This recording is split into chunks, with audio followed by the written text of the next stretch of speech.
So in fact, Nilesh, it is interesting that you kind of defined it like that, because the word agency itself, in fact, my wife works in non-profit. I've seen the word agency being used much more in the non-profit and the social sector than before that. We talk about giving people agency. That means the ability to act on their own, decide for themselves.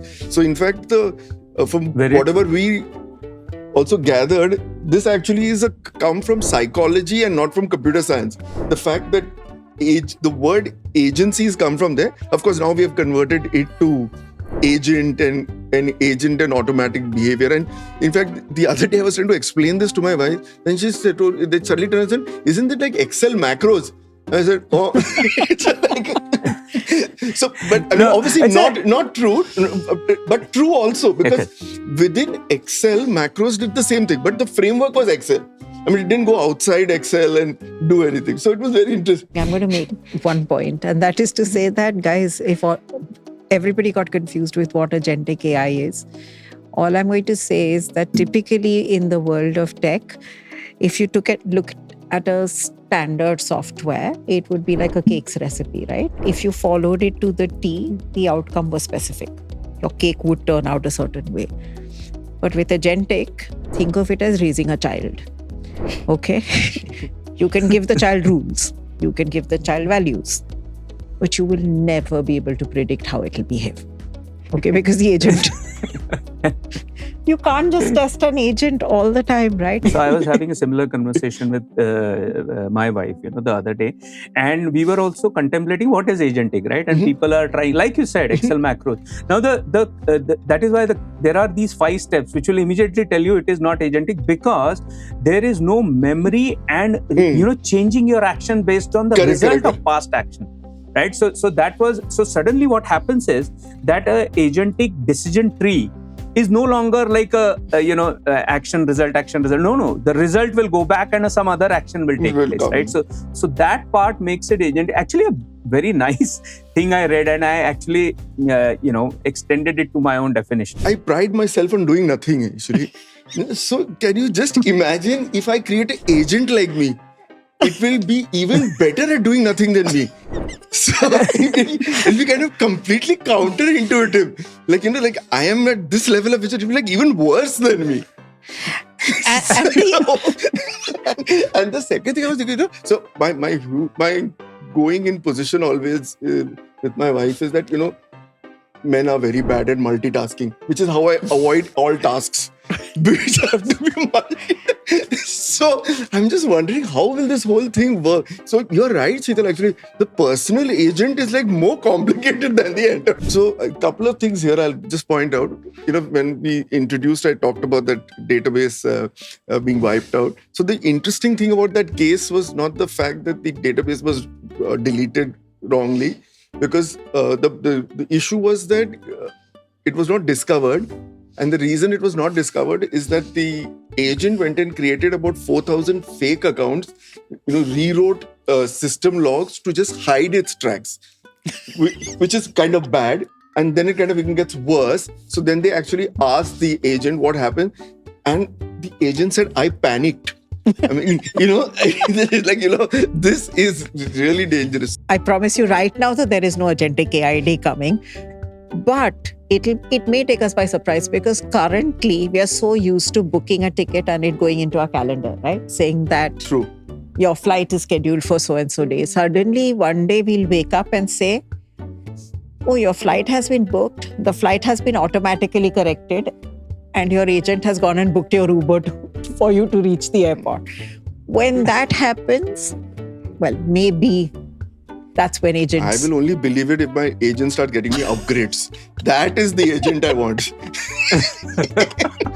True, very true. So on that upgraded agentic AI, thank you for joining us, and we hope you had as much fun as we did having this banter on agentic AI, something that we think everybody's talking about but nobody knows anything about.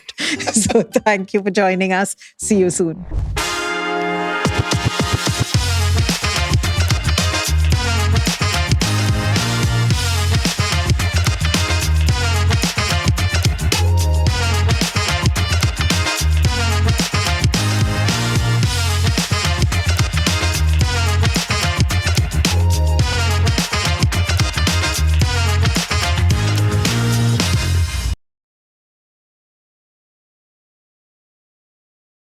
So we are recording this episode of Three Techies Banter in the shadow or aftermath of the big India AI Summit.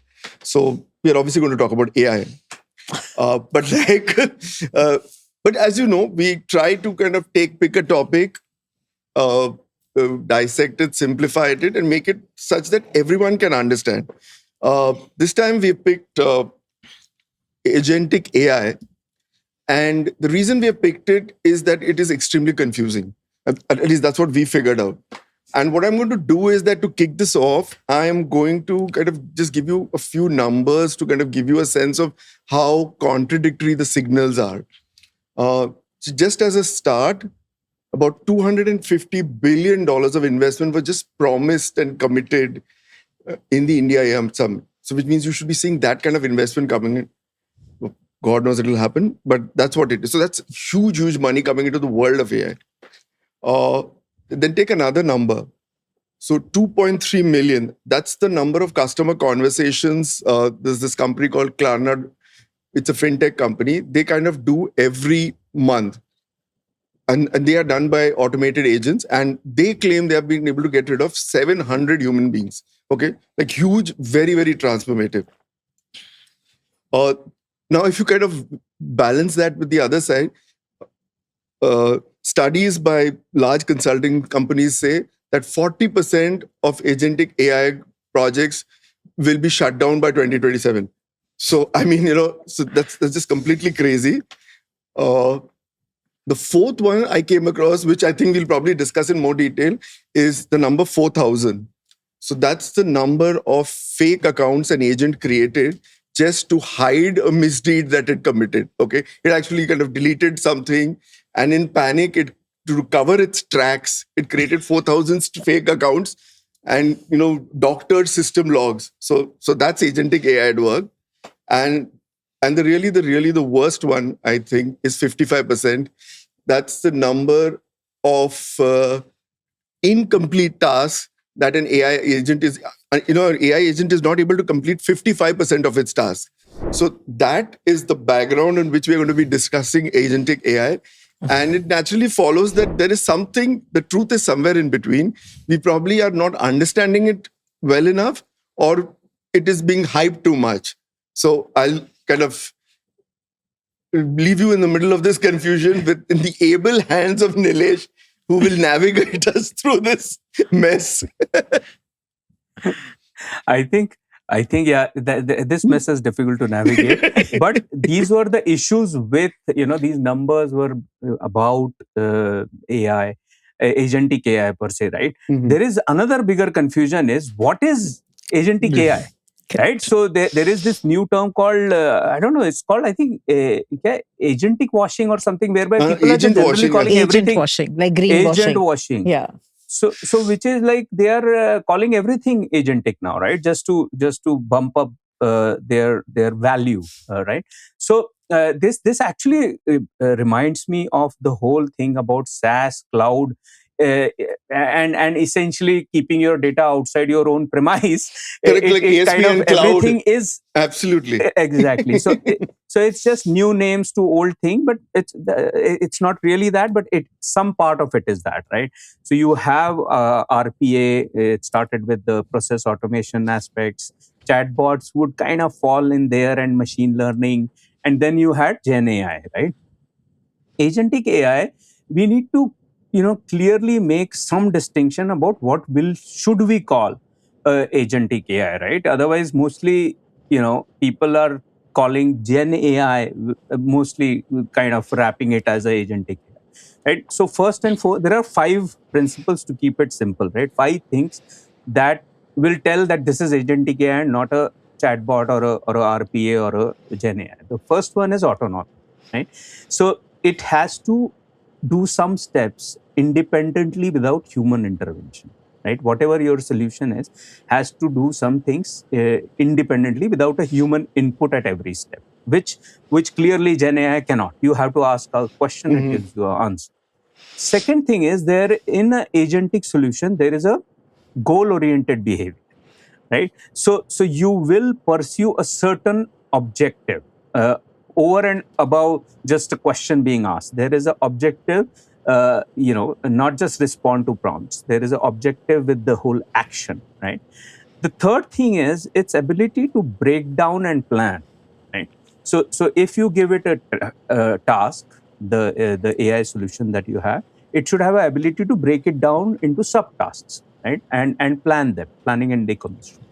Fourth thing it does is tool use, right? So most of the Gen AI is very limited in tool use. It just probably goes across the internet, and whatever is available is what it uses. But an agentic solution will have the ability to use tools beyond just the web search or whatever is available, right? And the fifth thing it should have is a memory and a context across actions and what were the results of those actions, right? So what I'm trying to say here is that memory is not just context in a chat, but if one of the sub steps led to an action, there would be a result, and the ability to remember that will help it tweak the next action, right? So it can actually change the course based on the results, right? So the whole idea is adapting. So that memory is used for adapting. So these 5 things: autonomy, goal-oriented behavior, planning and decomposition of tasks, usage of tool, and memory of the actions, is what kind of underlines a agentic AI over and above your general LLMs. So in fact, Nilesh, it is interesting that you kind of defined it like that, because the word agency itself, in fact, my wife works in non-profit. I've seen the word agency being used much more in the non-profit and the social sector than before that. We talk about giving people agency. That means the ability to act on their own, decide for themselves. So in fact, from whatever we also gathered, this actually is come from psychology and not from computer science. The fact that the word agencies come from there. Of course, now we have converted it to agent and automatic behavior. And in fact, the other day I was trying to explain this to my wife, and she said, they suddenly turned and said, "Isn't it like Excel macros?" I said, "Oh." So, but I mean, obviously not true, but true also, because within Excel, macros did the same thing, but the framework was Excel. I mean, it didn't go outside Excel and do anything. So it was. So it's such a interesting. So I was having a similar conversation with my wife, the other day, and we were also contemplating what is agentic, right? And people are trying, like you said, Excel macros. Now that is why there are these 5 steps which will immediately tell you it is not agentic, because there is no memory and changing your action based on the result of past action. Right. So suddenly what happens is that a agentic decision tree is no longer like action result. No. The result will go back and some other action will take place. Right. So that part makes it agentic. Actually, a very nice thing I read, and I actually extended it to my own definition. Right. Create my own definition. So someone had written that the difference between a kind of your process automation or Gen AI also and agentic AI is like a calculator and an employee. Correct. Right? In a calculator, you give inputs, it gives output. While an employee is given an objective, a project, and the employee is able to execute it. And then I started thinking that what is multi-agent, which we'll talk very soon, right? Because you will go into the world of multi-agent. Multi-agent would be like a department now, right? So you have multiple employees with different capabilities. So if I am in a delivery organization, I have a tester, I have a developer, I have a product manager. So kind of multi-agent becomes like a department or won't call it a company, but department within a company, and then kind of a employee would be agent, and a calculator would be a Gen AI. It's like workflows, right? I mean, just like in a procurement process, there will be some evaluation, some tendering. Somebody will evaluate and say, okay, which is L1, T1. Then there'll be some, I don't know, there has to be some physical intervention, I suppose, for demos and all. And then you'll choose, somebody will issue the order, somebody will receive it, blah, blah, blah. So I think there is a flow, and each one, I mean, the one person cannot do everything like in the real world. So each one will have to be specialized and trained in, okay, you can scan Excel files and figure out which is the cheapest or do something. You will have to, once the trigger comes from here, you will have to give an order or something like that. And these are you will have to ship terms and conditions. I think that's how a multi-agent situation is on. And then there will have to be some super agent. And then I think the agents will have their own HR department, like hierarchy. So just to kind of conclude on our definition about agentic AI and what it is and what it is not. The whole idea is that there are 4 clear frameworks and architectures that have come up from Andrew Ng, who started this whole agentic AI, through his paper. And when you hear those design patterns, you understand that this is not your normal LLM. Those are essentially reflection, whereby AI is able to critique its own work, whatever was the result of the action, and kind of take a different course. Then there is tool usage is another design pattern, whereby you need to have ways of connecting to APIs, databases. We spoke about it. Planning is another design pattern, and finally multi-agent collaboration, right? Because there cannot be a single agent doing everything.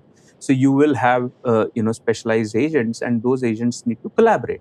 And for the whole multi-agent collaboration and this whole tool usage, couple of protocols are coming into picture, right? So you have from Anthropic, you have something called a model context protocol, whereby how do you connect to the tools, right? How does your solution connect to the different tools? And then from Google, you have something called A2A, which is an agent to agent kind of protocol. So for defining those patterns and tool usage and multi-agent collaboration, you need protocols, because these are coming from different companies, right? So you need to have a common language. So it is almost becoming like that infrastructure layer, which the whole internet infrastructure was defined by HTTP and TCP/IP, and those kind of protocols are now coming into picture. That's really interesting. I'm going to make one point, and that is to say that, guys, if everybody got confused with what agentic AI is, all I'm going to say is that typically in the world of tech, if you look at a standard software, it would be like a cake's recipe, right? If you followed it to the T, the outcome was specific. Your cake would turn out a certain way. But with agentic, think of it as raising a child. Okay? You can give the child rules. You can give the child values. But you will never be able to predict how it will behave. Okay? Because the agent... You can't just test an agent all the time, right? You have to supervise it. You have to watch it. So while the agent is supposed to learn, reflect, and review, it will constantly need somebody to supervise it till the child becomes an adult.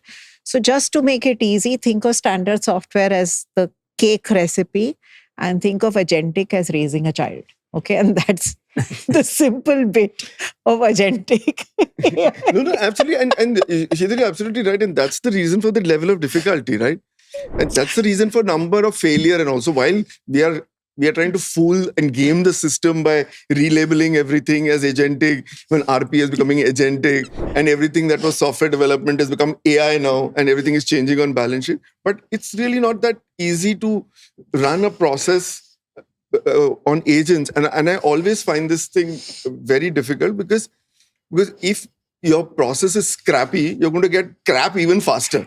Because it's going to be 24/7, the thing will work. So people don't realize the underlying work that needs to be done to actually deploy this, to your point about cost and everything. So, then once you start doing all this, those costs start mounting very quickly. So it's not just as easy as, okay, I'm browsing the web, now my agent will browse the web and give me everything. So I just thought I should kind of tell the people out there that agentic don't worry about the protocols like and all that. If you can't cook or it's okay. Anyway, so having said that, I think one of the bigger questions that people have is, where can I deploy agentic? Because data also shows that there's a lot of organizations which have started employing and deploying AI and agentic AI. But where is it that you guys see a lot of agentic AI? I know one of the big things is the replacement of bots into actual agents, right? So customer service seems to be one large space where agentic is coming in. Where else are you all seeing this software and where agentic will get employed? I think one of the you already picked the biggest one, right? So the whole customer service portion is a given, and people have successfully actually deployed already. Couple of them are success stories in that. Another success story that I heard was actually HR. So many of the things that and IBM has deployed a solution internally itself. So HR department has been cut down drastically because most of the queries that come up are not really complex. They are very straightforward queries which have to be answered based on rules, and you can take a path based on the answer and stuff like that. So I think customer service HR is there. The other use cases which I see, I think, and from the data that I've gathered from the web, is that a lot of agentic AI is being used even in fintech. Right. So that was interesting, honestly, because when you start talking of fintech and banking, these are heavily regulated industries. But I presume that that is a blessing also in a way, because when you have a regulated industry, it has to conform to very strict guardrails and rules. So yeah, you could kind of think of a agentic AI solution in that domain. Travel, another one. I'll take an interesting example, and I completely forgot to mention it in my first thing when I was at CES in 2024. So this is a Jan, right? 2024 Jan CES is happening, and 2024 was the year when we started talking of agents. Yeah, right. So one Chinese company was quite ahead. They demoed a solution called Rabbit, and I think we have spoken it in our CES episode. Correct. Right, so Rabbit R1 they used to call it, and it was actually working on something they called LAM, large action model. Correct. So it was essentially an agent. Correct. So the agent was, and from there you can understand the use cases. That agent could be your travel agent, book tickets for you, book hotel, and do the whole reservation, the whole process, and iterate. So if this airline is not available, go to the next one, next cheaper, faster, best. You define it. What do you want, cheapest or fastest or whatever. So I think travel industry comes to mind. Another one that your vacation planning or ticket booking and stuff like that. So on that travel bit, Nilesh, I have to talk about, while it has got implemented, there are certain ones which make a lot of mistakes, right? And one of the ones that I was reading on was the Air Canada disaster. Not really a disaster. It was just Air Canada's AI, Agentic AI, actually invented a bereavement fare, a policy which didn't exist. Okay. And so the customer sued because he was told that you would get X percentage back after, because he had booked tickets for some bereavement. And Air Canada said, no, sorry, the bot was not ours. And then they lost the case, because if your agentic AI actually went and said it, so they had to pay some $800 odd to the person for his fare as refunds, because it just created its own policy, which was called a bereavement fare policy. So I think it's quite interesting, because when companies deploy agentic AI, they need to understand that the agent is a representative of the company. Very true. And it cannot be that, oh, the agent did something. And it was quite fascinating in this case, because they said that it was not there on this page or that page. And they said, but if one page says something, how does a customer know that one page has been created by the bot and one has not? And so Air Canada lost that case. So I think it's a word of caution for companies to say that agentic AI can be deployed, is doing extremely well, as we've read on the Klarna case study. But it has failed in several cases, and therefore it's very critical that the human intervention that we were talking about needs to come into play. The human has to stay in the loop for a bit. So the funny thing here is that Gartner is predicting that by 2030, there's going to be a whole class of agents called guardian agents. So that's like, there's going to be a huge market of which will probably be 10 to 15% of agentic AI will be guardian agents. That were, like who will watch the agents kind of thing. So a couple of things here I'll just point out. When we introduced, I talked about that database being wiped out. So the interesting thing about that case was not the fact that the database was deleted wrongly, because the issue was that it was not discovered, and the reason it was not discovered is that the agent went and created about 4,000 fake accounts, rewrote system logs to just hide its tracks, which is kind of bad. And then it kind of even gets worse. So then they actually asked the agent what happened.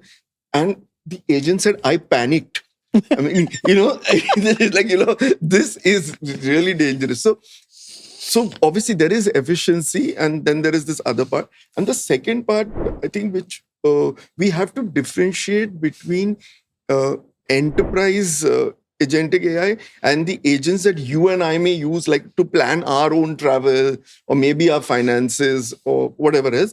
Because at the enterprise level, to your point, Sheetal, that we have regulatory issues also. Means you have to deal with GDPR, you have to deal with HIPAA regulations and all of that. And I don't think the regulatory authority is ready to regulate agents. And Yet. How do you and how do you manage that that each interaction is subject to some ethical norms and whatever it is, right? You have to confirm that, are you stealing somebody's data, are you doing this, blah blah, whatever it is. And so I think that is going to be a very tricky area. When we cross customer service and everything, I don't know how far we'll be able to spread it before kind of touching all these other issues. So Samiran, which we'll cover in the next segment, but I think you've also touched personal versus enterprise. Think about it at a personal level, right? Will you trust agentic AI to transact on your behalf? Okay. So think of it as financial transactions. Currently, it's saying you can buy groceries. Right? Think of the guardrails you'll have to put in. Because imagine if the agent decides that, oh, today I think buying something worth $2,000 is okay. Because the market price is that. Your behalf. The logic is right. If the market is at 2,000 and that's the best price, I'll buy it. It's what, it must be $200. I don't buy it. So that's my point. So those are things we'll have to. We'll talk about this, like Nilesh said. We will have to talk about what the guardrails are for the future in the next segment.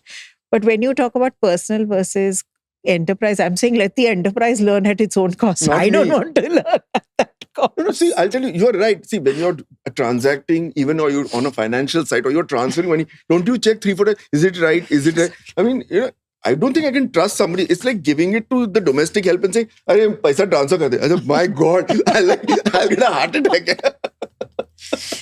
So I thought that's quite funny. And before we close the segment, I'm going to give one more example of where an agent somebody had fun because it was agentic AI.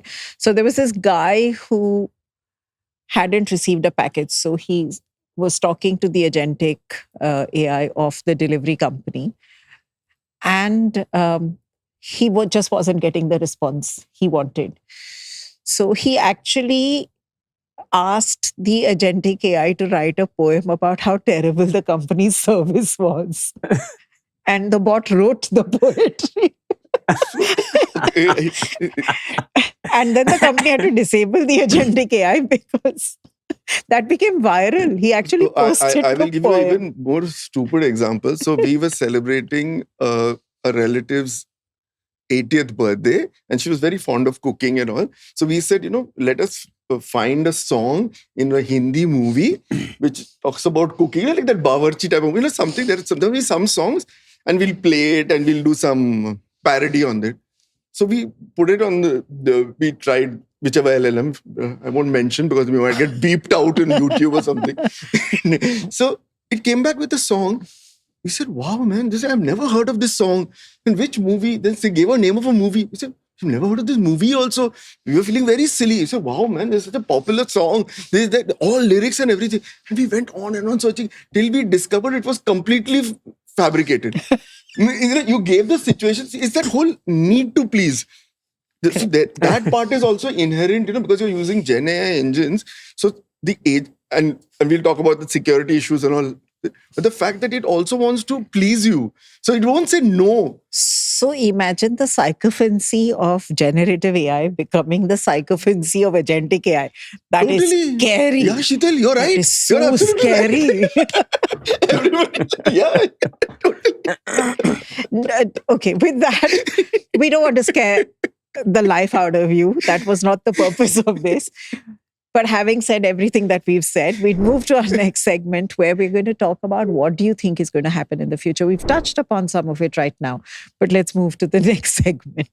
So we are back with our Agentic AI episode, and in the previous segment, we told what agents are, what they are not, and then some of the use cases, some of the success stories, some of the horror stories, and we definitely touched upon the need for governance or regulations of regulating agents, right?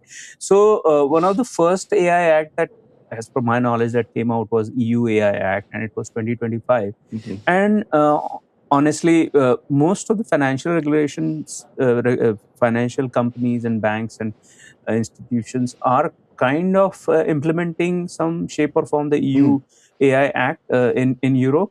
But when I look at it closely, what I feel is that it is going to become, I won't call it completely redundant, but it will need a lot of tweaks very, very soon, because Mhm. it came in 2025. Agents were in a nascent stage, right? And I think because they were in nascent stage, one of the articles of EU AI Act says that there has to be human oversight, right? Now, very well said. Nothing wrong with that. But just now think about it, that we spoke what agents are, right? And one of the things agents do is adapt. They do take actions autonomously, and based on the results, they adapt, right? They decompose, plan, adapt. Now think if there were 10 steps in a process, right? And one step went awry, right? If one step went into another direction, there might be 10 possible things happening now, with that step, if agent did a wrong behavior. So if I had to just generally calculate, you are talking 10 raised to about 10 possibilities. Humanly, it is impossible. The oversight is just absolutely impossible. And a very interesting phenomena people talk of is that humans inherently have an automation bias. So now you are Correct. talking of human beings regulating agents, and those humans have an automation bias whereby you think if machine is telling me something, it might be right. Correct. It's not possible. So I think the AI Act and regulations are in a very nascent stage right now. And Samiran mentioned in previous one, so I thought I'll keep it for this segment. One of the things people might do is guardian agents, right? So now you have agents, and probably only other agents can figure out what went wrong, because it's humanly impossible to figure out. So those, that is on the briefly on the ethics and regulation aspects, right? So there is just one regulation to my mind. So, And Nilesh, yeah. one of the things that I was thinking about is, can you imagine the identity shifts, right?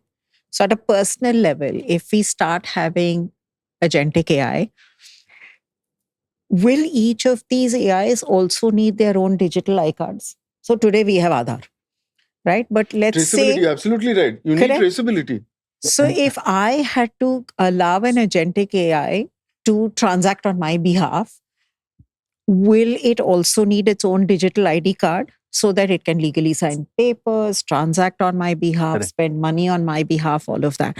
And when you think about that and you link it to the cost, right? It'll cost so much more. It is more expensive to hire AI than to hire a human being, especially in the Indian context. So So I'm just thinking how much computing power and where will all these, and imagine now the government has to track you as an individual, has to track the number of digital identities that you create as people. It's just nightmarish to think about. In fact, so you're so Nilesh, right, Shidul. Just one point on that. You're so right. So just to answer your first point, yeah, absolutely. EUAI Act talks of audits, Correct. and every action of the agent has to be recorded and stuff like that. But it adds to the cost. Exactly. And forget agentic AI. I'm talking of a one of the startups, right? In Internet of Things, whereby the startup was involved in just sending your gas bill in a autonomous fashion to the gas agency, right? Instead of Correct. so this is not even a complex agentic AI. You're talking of essentially a SMS.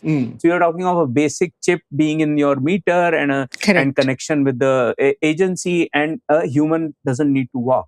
And when a cost benefit analysis was done in India, the labor cost came out in so cheap that a person walking and taking a reading per month of the meter was cheaper than an SMS going every, Correct. because SMS has to be kind of programmed and stuff like that. And the cost. So you're right. Agentic AI might, when you add all these costs, might suddenly become, for menial task, it might be costlier. Absolutely. I was just thinking because, and imagine, how do you track all of this?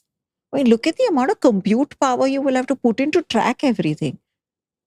It is just insanity. So I was, because you started this topic, I started thinking about myself. So I pride myself on doing nothing, actually. So can you just imagine if I create an agent like me? It will be even better at doing nothing than me.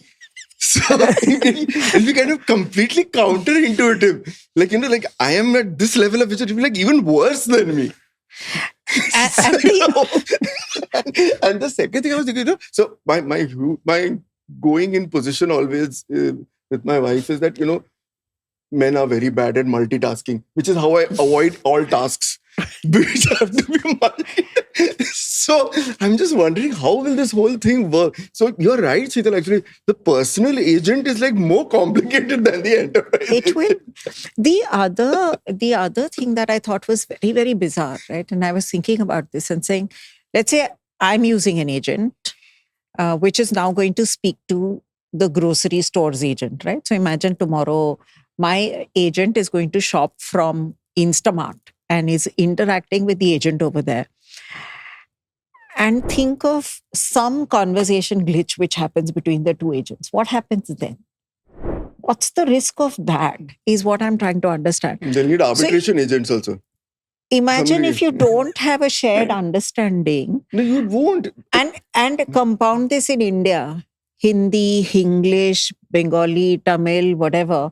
So if you miss out on the nuance of the language, the two agents are going to have completely different conversations. And without a human understanding of this situation, I don't know what chaos we'll create for ourselves. So when it's easier when it's discrete, it's that, I ask you something, you respond, I answer. There is a, okay, is this white? Yes. Do you have 5 rupees? Yes, no. But, the lot of conversations, at least in India, is accommodation. Like, Are, can you do this? He said, no. Then I'll ask you, Arey, kar do yaar. He said, then you'll say, okay. And then there is that adjustment, right? And then you arrive at some compromise, which is acceptable. You can't train that. I mean, at least I don't know a way to train an agent in the Indian way. And I'm just thinking global versus India. That's going to be even more fun. Oh, yeah. Imagine a global agent versus an India agentic AI. No, you'll need a global version of yourself. It's like when people land in the US with an American accent. You need one American agent for yourself also. And then you'll need one. So that was another thing that I was thinking is going to be so bizarre in the future. Oh, absolutely. And actually, there is a lot of research, honestly, happening in that area. And what you just mentioned is something called a prompt injection attack. Correct. Right? So you have injected a prompt, right, in a way. And now agent has gone in a different direction. Correct. Between two agents, something happened. Some guy injected a prompt. Similarly, there is something called a wallet denial attack. So these attacks are now kind of getting, wallet denial attack is like denial of a page, right? Correct. So someone keeps trying that page and it goes into a loop. Just imagine now it's a wallet denial act and your whole bank account is completely stripped off because the agent is doing same thing again and again and again. And it feels like wallet is being denied, but you are being debited. So a lot of work is happening in that. And it was, I don't know whether Samir and we mentioned another, I don't know the statistic, But there was a very interesting one of the surveys says that actually when we say people will go out of job, they say actually more jobs will be created. Correct. So it's and they'll be in such areas now suddenly. So, You're talking But of you you're need prompt right. engineering. you You're need 5 talking people of to watch one ethics, agent now. Because No, you don't so- know what the hell that guy is doing. Because there'll be see, because 3 shifts mein people have to work to watch one agent because that guy's working 24/7. No, so there was some data which I read, and I don't have the exact data, but it said it talked about 700 million people losing jobs. But it said you'll need 120 million because each of those people will manage between 5 to 50 agents. Right. So Correct. you're going to create new jobs. I'm so happy I'm not in that generation of people who has to watch over what bots are doing. I think That's it. correct. No, I think the whole narrative kind of will shift. We are saying there will be will it take will all humans the task will be taken? It's nothing like that. A reskilling will happen. Correct. A complete change will happen. I mean, there was a time when everyone wanted to learn coding and stuff. No, maybe not. Now there's no requirement for that. But there is a requirement for probably governing or looking at those ethical aspects or these attacks that we talked of. So there will be reskilling required, but I don't think it's a doomsday kind of a No, scenario. I'll tell you It's all situationally, good. I was just supposed to pay a premium, okay? And it was, so this is not even agent. This is ECS, okay? Just, it is like auto debit, okay? So now they said, the auto debit will happen. So then I called the bank. So they told me, "Hona to chahiye." And I said, what happens if it doesn't happen? He said, no problem. We will try after 4 days again. I said, but the due date is today. He said, no, we have some flexibility. Then I said, no, but I don't want to pay late fee, because obviously it's a premium. He said, no, 1 month is their grace period. Don't worry. So I just thought about it. I said, boss, what will that agent do now? I was a little worried. I said, will it go, will it not? They said, no, don't worry. We'll keep trying. Don't worry. I said, what is this? So fun. So fundamentally, we are saying that enjoy yourselves while you're doing this, back and forth with your chat GPT or whatever other LLM you're using, because agentic is a little further away into the future. And it is difficult. It is not automatic and it is not ready-made. I mean, effort will be needed to get it right.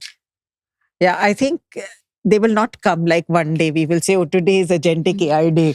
Everybody's going to have Agentic AI everywhere. So I don't think that's happening in the near future. I don't know, in 15 years, maybe we'll have an Agentic AI day someday when Andrew Ng said something or somebody All did the whatever. guys from the God knows. India AI Summit are going to be after you now. Correct. So on that happy note, agents won't arrive. I promise you right now that there is no Agentic AI day coming. But it may take us by surprise because currently we are so used to booking a ticket and it going into our calendar, right? Saying that True. your flight is scheduled for so-and-so day. Suddenly one day we'll wake up and say, oh, your flight has been booked. The flight has been automatically corrected and your agent has gone and booked your Uber for you to reach the airport. When that happens, well, maybe that's when agents... I will only believe it if my agents start getting me upgrades. That is the agent I want.